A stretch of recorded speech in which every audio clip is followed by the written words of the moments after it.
Salam kerahiman.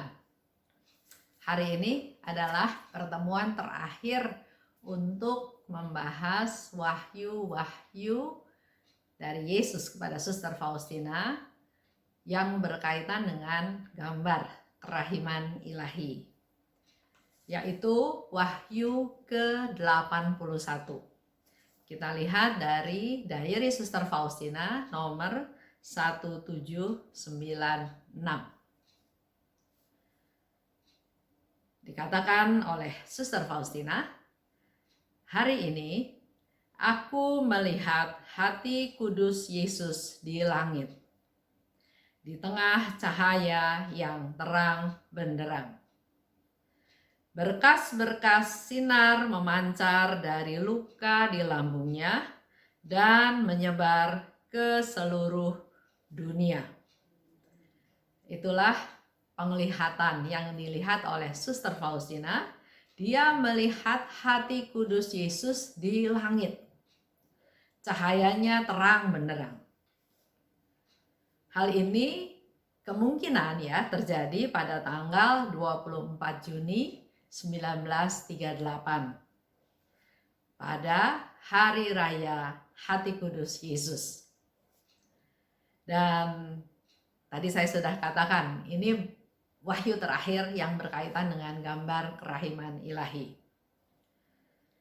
Di wahyu Yesus yang terakhir tentang gambar, kembali kita mau diingatkan sebetulnya bahwa kita semua sudah ditebus oleh Yesus. Melalui penderitaannya sampai Yesus wafat di salib.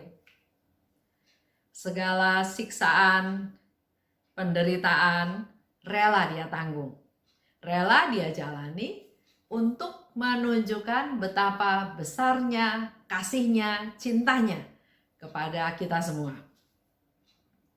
Bahkan melalui luka, kesakitan, penderitaannya, dia justru memberikan yang paling berharga dalam hidupnya, yaitu dia memberikan darah dan air. Keluar dari hatinya yang maha rahim. Secara kasat mata, memang darah dan air itu keluar dari luka yang terbuka dari lambungnya Yesus.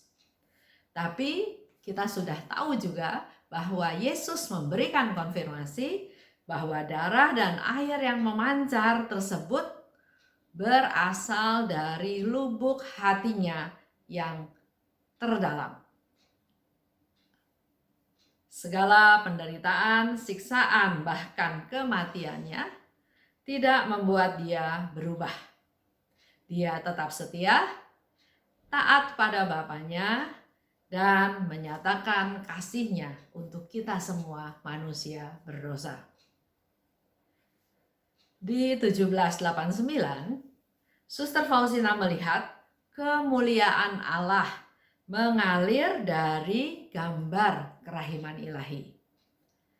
Banyak jiwa sedang menerima rahmat, meskipun mereka tidak menceritakan secara terbuka. Jadi Suster Faustina diberi suatu penglihatan di mana banyak orang mengalami rahmat Tuhan, mengalami sukacita yang berasal dari Tuhan, walaupun orang-orang yang mengalami sukacita tersebut, menerima rahmat tersebut, tidak bercerita secara terbuka. Tapi ada satu konfirmasi dari Tuhan untuk Suster Faustina, juga dari Tuhan untuk kita semua. Kalau kita berdoa koronka, kita berdoa mohon kerahiman Tuhan untuk sesama kita, khususnya untuk pendosa-pendosa yang malang, maka mereka akan mengalami sukacita. Mereka akan mengalami kegembiraan walaupun mereka nggak cerita.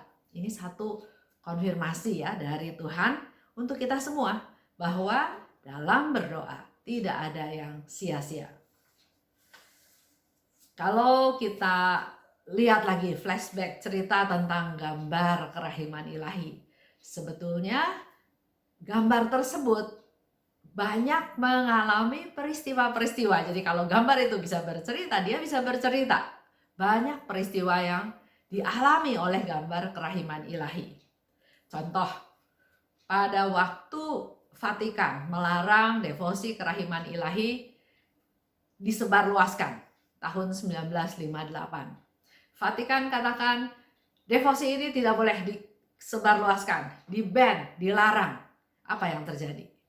Semua gambar-gambar kerahiman ilahi yang ada di gereja atau di kapel atau di mana saja harus diturunkan, tidak boleh dipajang lagi. Itu yang dilakukan atau itu yang ditentukan, diputuskan oleh Vatikan, di mana gambar-gambar kerahiman ilahi yang sudah dipajang, apakah di gereja, di kapel atau dimanapun, harus diturunkan karena devosi tersebut di-ban oleh Vatikan, dilarang oleh Vatikan. Nah, gambar kerahiman ilahi yang asli juga ada ceritanya. Kita tahu semua ya, gambar itu dilukis oleh pelukis di Vilnius. Waktu itu Vilnius masih menjadi bagian dari Polandia. Tapi karena akhirnya terjadi perang dan akhirnya ada negara baru namanya Lituania dengan ibu kota Vilnius. Otomatis Vilnius bukan menjadi bagian dari Polandia lagi. Nah, ada keinginan, ada niat supaya gambar asli kerahiman ilahi tersebut dibawa dari Vilnius ke Polandia. Itu pun mengalami proses yang susah, yang sulit, yang berlarut-larut. Tapi akhirnya bisa dibawa keluar dari Vilnius. Apa yang terjadi? Setelah sekian tahun kemudian, gambar tersebut dibawa lagi ke Vilnius. Ini suatu cerita sejarah kejadian tentang gambar kerahiman ilahi ya. Jadi tidak ada kaitan dengan wahyu. Nanti satu saat kalau sudah ada waktunya, saya akan cerita perjalanan dari gambar kerahiman ilahi tersebut. Tapi kalau Bapak Ibu ke Vilnius, akan bisa melihat gambar asli kerahiman ilahi tersebut karena sudah kembali ke Vilnius. Dengan berbagai macam kejadian, kita tetap tahu bahwa Allah tetap dimuliakan. Setelah gambar kerahiman ilahi diturunkan pada tahun 58, tapi 20 tahun kemudian, Vatikan menarik surat larangan tersebut. Yang artinya devosi kepada kerahiman ilahi boleh kembali disebarluaskan. Dan kembalilah gambar-gambar kerahiman ilahi itu dipajang, dipasang di altar, di gereja, di kapel, dan di mana ya mereka. Ya, jadi kembali lagi saya mau katakan bahwa begitu banyak kejadian dalam hal yang berkaitan dengan pelukisan gambar. Dari awalnya juga ada suatu proses yang panjang, bahkan gambarnya itu sendiri punya cerita sendiri, dipindah, diturunkan, dan banyak hal lagi ya. Di samping memang ada banyak mukjizat melalui gambar tersebut seperti yang kita tahu tentang Ugo Vesta. Kesimpulan dari semua cerita ini bahwa Allah tetap dimuliakan. Setan, si jahat, memang tidak suka kalau devosi kepada kerahiman ilahi ini semakin menyebar, semakin banyak yang bisa tahu dan bisa merasakan dan bisa mengalami.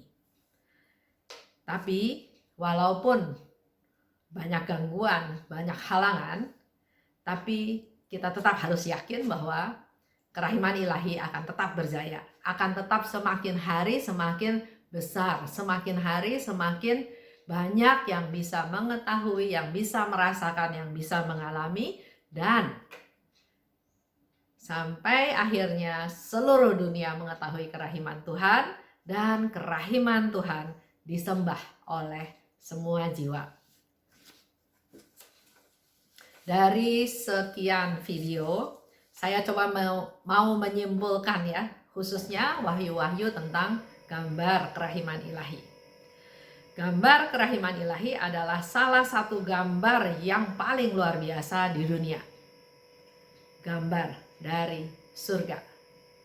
Kedua, kebesaran dari gambar tersebut bukan indahnya warna atau kuas yang melukis gambar tersebut, tapi harus ingat apa yang Tuhan mau kita tahu melalui gambar tersebut. Bisa dilihat di diary nomor 313.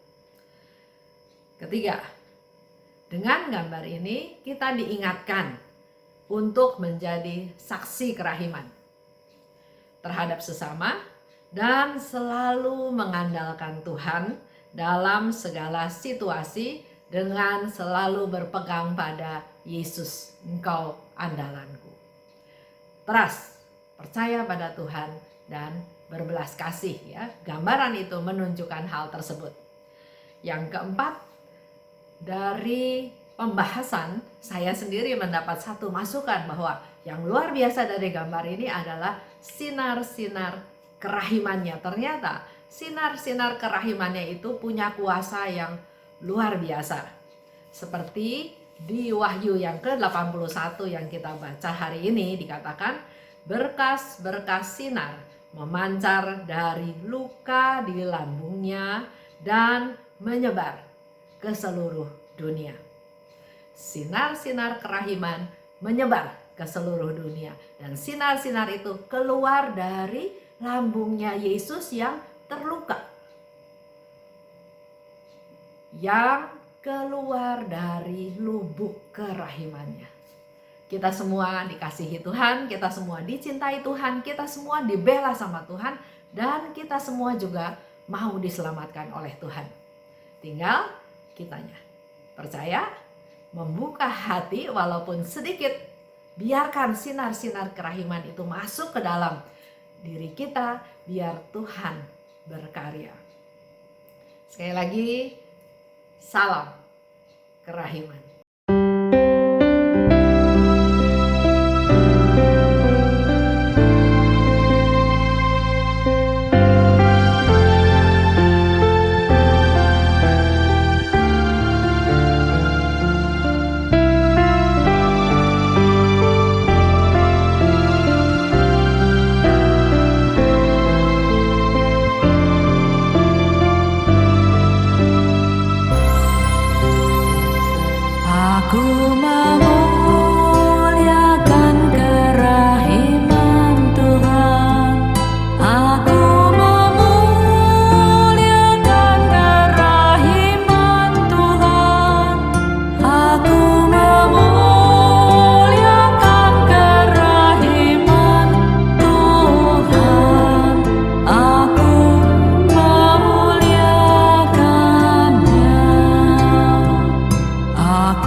Aku